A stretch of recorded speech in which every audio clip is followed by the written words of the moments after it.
On enchaîne avec un nouveau cas d'étude, un nouveau cas d'usage. Caractériser les territoires pour estimer la production d'une filière agricole. On pourrait imaginer que c'est simple. Et en fait, on se rend compte que c'est pas si simple de bien suivre la production d'une production particulière, en l'occurrence la pomme et la poire. Donc on va voir ça avec Xavier Leclanche, qui est responsable technique à l'Association nationale des organisations de producteurs de pommes et de poires. Je rappelle que l'ANPP a parmi ses missions d'animer le déploiement de la charte qualité verger éco-responsable, mais surtout de produire et de partager de l'information économique pour les entreprises de la filière. Et en particulier, les prévisions de récolte, c'est notre sujet du jour. Oui, tout à fait. Et du coup, j'ai une parfaite transition avec la question précédente parce que on est habitué à prendre du coup des décisions et à donner de l'information économique à nos adhérents sur la base de données qui sont très incertaines et on vit avec. On va voir comment.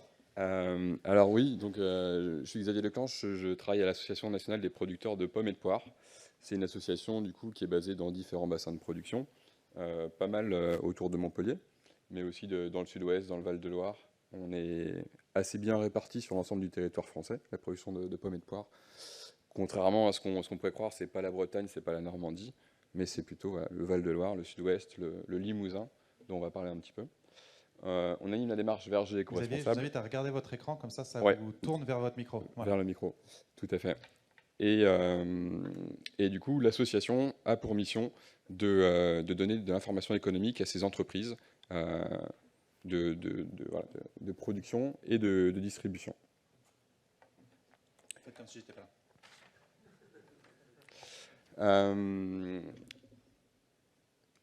On est une organisation économique et les principales informations économiques qu'on doit leur fournir, c'est ce qui leur permet de connaître le marché. Et donc, les prévisions de récolte, c'est le premier exercice dans la chronologie. Et ensuite, on va suivre les stocks de pommes qui vont être vendus tout au long de l'année et les destinations vers lesquelles elles sont distribuées. Pour ça, du coup, on se base sur la donnée que nous communiquent nos adhérents. Donc, de la fin juin à décembre, on a 4 périodes de collecte d'informations où chaque entreprise va nous remonter la donnée, va nous dire sur telle et telle variété, je prévois récolter tel tonnage, jusqu'à nous dire fin décembre, j'ai récolté tel tonnage. Donc on a ce questionnaire qui est rempli par une partie de nos adhérents et qu'on va extrapoler. On va extrapoler déjà au périmètre de l'association avec ceux qui ne nous ont pas répondu. Donc quelque part, ça c'est la partie facile. L'exercice suivant, qui est plus compliqué, c'est de l'extrapoler au périmètre national, puisqu'on est censé fournir une information fiable et valable pour tous les opérateurs, qui soient producteurs adhérents et ça, parce que tous en les dehors de producteurs l'association. agricoles ne sont pas nécessairement adhérents de la NPP Voilà. ou d'organisations adhérentes de la NPP. On imagine qu'on représente 70% de la production, mais quelque part, on n'en sait rien, puisqu'on ne connaît pas les 30% qui manquent. Donc ça se trouve, ils sont 10 ou ils sont 40. Tout l'exercice, du coup, c'est de pouvoir extrapoler la donnée. Et pour l'instant, ce qu'on fait, on extrapole donc notre donnée de récolte à un potentiel national qui se base sur les données publiques. Donc sur les données publiques, on a les données d'Agreste qui sont remontées, où on remarque un écart du coup de 14 000 hectares entre les données de l'association et les données publiques. Donc c'est pas une paille, quoi. 14 000 hectares, ça se trouve pas sous le sabot d'un cheval. Voilà. Et vous ne savez pas où ils sont, ces 14 000 hectares. Et on ne sait pas où elles sont. C'est-à-dire que quand on parle à nos adhérents, on leur dit, mais chez toi, dans l'Hérault, qui c'est qui n'est pas chez nous, qui c'est qui n'est pas adhérent à la NPP et qui aurait quand même un peu de surface pour faire autant. Et personne ne sait nous dire. Alors on a quelques-uns qu'on connaît, mais globalement, on ne colle pas les deux bouts, quoi. On n'arrive pas à trouver les 14 000 hectares qui manquent. Donc les pistes, évidemment, il peut y avoir une différence, on n'est pas sûr, ça. C'est entre nous, l'inventaire qu'on calcule, c'est un inventaire arboré, c'est-à-dire qu'on mesure l'espacement, le nombre d'arbres. Ça pourrait être comparé, ça se trouve, à une donnée graphique, où on va prendre l'emprise totale de la parcelle, et avec des effets bord répétés, on pourrait incrémenter et augmenter une erreur de calcul, et une différence. Mais surtout, ce qu'on soupçonne le plus, c'est que ce soit dans la constitution même de la donnée, où en fait, le RGA va prendre par sondage, voilà, ou la donnée Agreste plutôt, pardon, va prendre du coup des sondages départementaux. On leur dit chacun donne un peu un état des lieux, un sondage qui est remonté, qui est consolidé, mais où on va en fait répéter des estimations à tous les niveaux, quoi. Donc dont on C'est ce imagine qu'ils cumul vont conduire à d'estimations qui cette erreur. conduirait à ces erreurs de 14 000 hectares. En tout cas, d'un ordre de C'est grandeur de 14 000 hectares. Voilà, c'est ce qu'on imagine de plus probable et qui expliquerait la majeure partie de la différence. Alors, on fait des réunions annuelles avec les services de la statistique publique. On essaye d'accorder nos violons avant chaque prévision de récolte, mais grosso modo, la conclusion, c'est que chaque année, on, on- on- on garde un écart qui peut aller jusqu'à près d'une centaine de milliers de tonnes sur la prévision nationale. Donc c'est une problématique parce que autant au début de saison, quand la récolte est pleine, ben, ça représente un pourcentage assez faible, mais quand on arrive au mois de mars aujourd'hui, 100 000 tonnes, c'est important dans les stocks. Et nous, ça rentre directement en compte dans l'estimation des stocks et des écoulements. Euh, si on regarde un peu la qualité de la donnée, donc on a parlé de la donnée publique du SSP, le RGA, la problématique qu'on a aujourd'hui, c'est qu'on a une donnée qui n'est pas suffisamment caractérisée. On a aujourd'hui une catégorie verger qui est bien documentée, mais quand on s'intéresse à l'espèce fruitière, quand on s'intéresse à savoir est-ce que le verger c'est de la pomme, c'est de la cerise, on n'en sait rien. Donc le RGA, le recensement général agricole, qui est exhaustif, Voilà. mais tous les 10 ans, Exhaustif, mais insuffisamment mais caractérisé insuffisamment précis. pour notre besoin professionnel.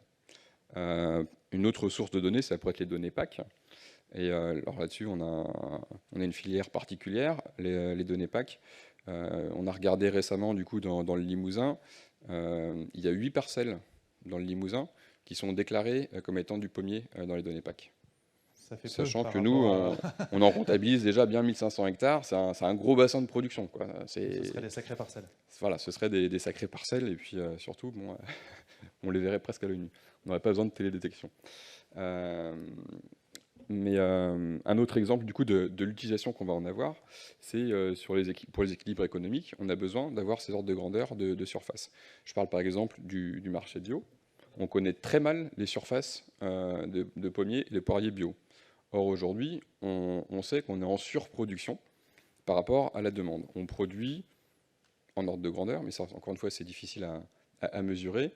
On produit 2 fois ce que le marché a besoin de consommer en volume de pommes bio.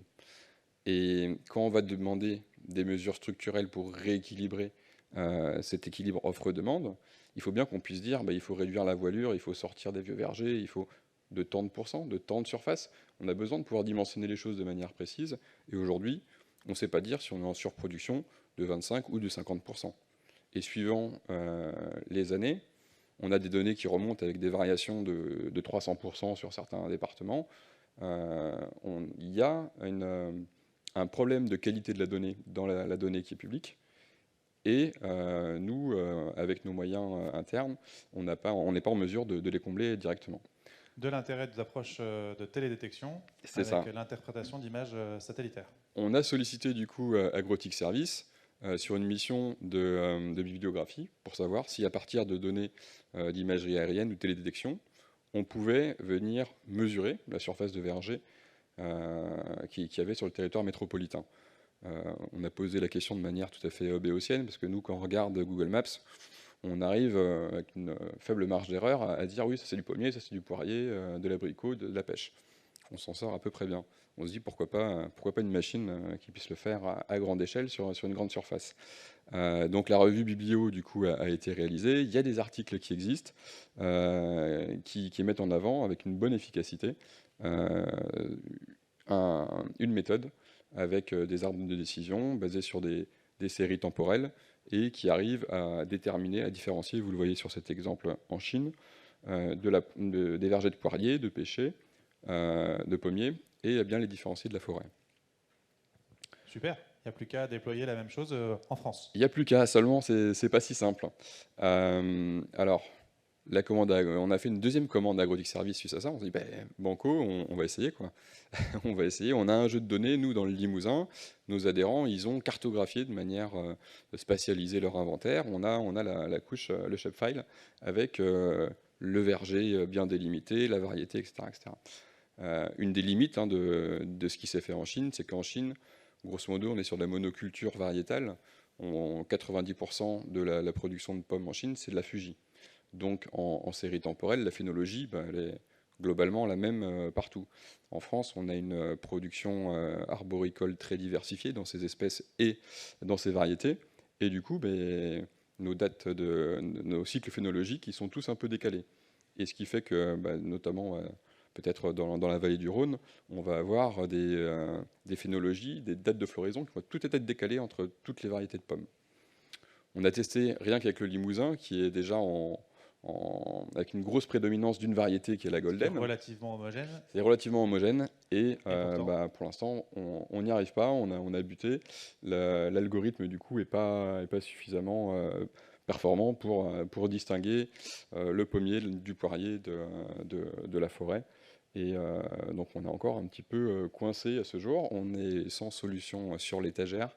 Voilà, la signature du verger, elle est entre la culture annuelle et la forêt, c'est tout ce qu'on peut dire. Donc on poursuit les échanges avec les opérateurs, ceux qui sont intéressés pour venir se faire les dents sur ce sujet-là.